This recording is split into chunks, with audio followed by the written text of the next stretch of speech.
Epstein file গোটা বিশ্বকে যেন নাড়িয়ে দিয়েছে ফাঁস হওয়া এসব নথিপত্র।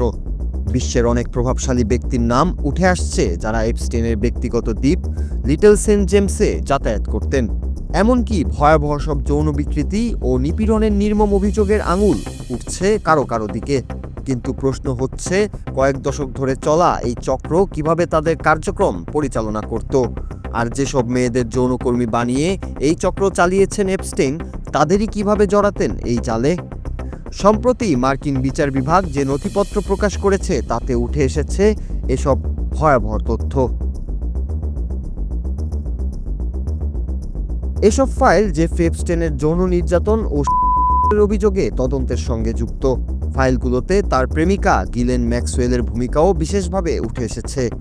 তরুণী ও কিশোরী মেয়েদের এপস্টেইনের যৌন নির্যাতনের জালে মূলত তিনিই টেনে আনতেন। প্রকাশ পাওয়া নথিগুলোর মধ্যে ভুক্তভোগীদের সাক্ষ্য, email, diary entry, FBI report ও আদালতের কপি রয়েছে।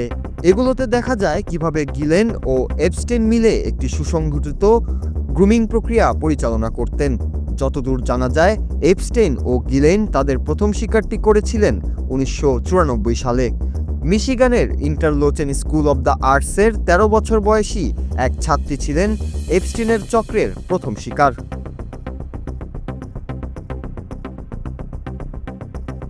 এপস্টেইনের সামাজিক যোগাযোগ ছিল ঈর্ষণীয়।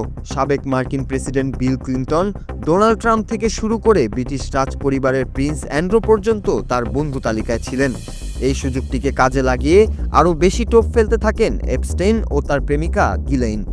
নারীদের স্বপ্ন পূরণ, ক্যারিয়ার ও ক্ষমতার লোভসহ নানা আশ্বাসে নারীদের এই যৌনচক্রে যুক্ত করতেন গিলেন।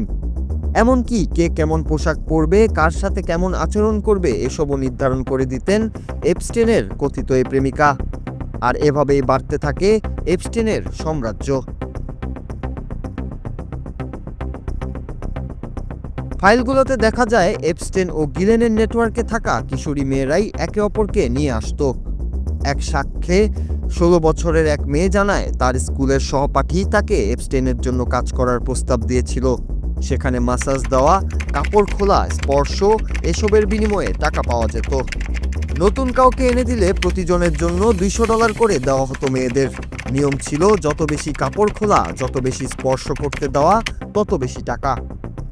2004 ও 2005 সালে এপস্টেইনের বাড়িতে নিয়ে যাওয়া মেয়েদের বয়স ছিল 14 থেকে 18 বছরের মধ্যে। সেই সময়টিকে একজনের বয়স 23 বছর ছিল বলে তাকে বুড়ো আখ্যা দিয়ে বাদ দেওয়া হয়েছিল। এপস্টেইন বলতেন, যত ছোট তত ভালো। অপ্রাপ্তবয়স্ক যৌন নিপীড়নের একটি মামলার বিচার চলাকালে 2019 সালের 10 আগস্ট কারাগারে থাকা অবস্থায় রহস্যজনকভাবে করেন জেফ্রি এপস্টেইন। আর গিলেন ম্যাক্সওয়েল 2021 সালে পাচারের অভিযোগে দোষী সাব্যস্ত হন। এরপর থেকে তিনি কারাগারে রয়েছেন। এপস্টেইন ফাইলস ট্রান্সপারেন্সি অ্যাক্টের অধীনে চলতি সপ্তাহেই প্রায় 35 লাখ পৃষ্ঠা, 2000 ভিডিও ও 1,80,000 ছবি প্রকাশ করেছে মার্কিন বিচার বিভাগ। এসব নথিতে এপস্টেইনের কাছে আসা যাওয়া করা বিশ্বের নামি দামি অনেক ব্যক্তির পরিচয় ফাঁস হয়ে যাওয়ায় তীব্র বিতর্কের সূত্রপাত হয়েছে বিশ্বজুড়ে। Nur Raju, Bangla TV, news desk.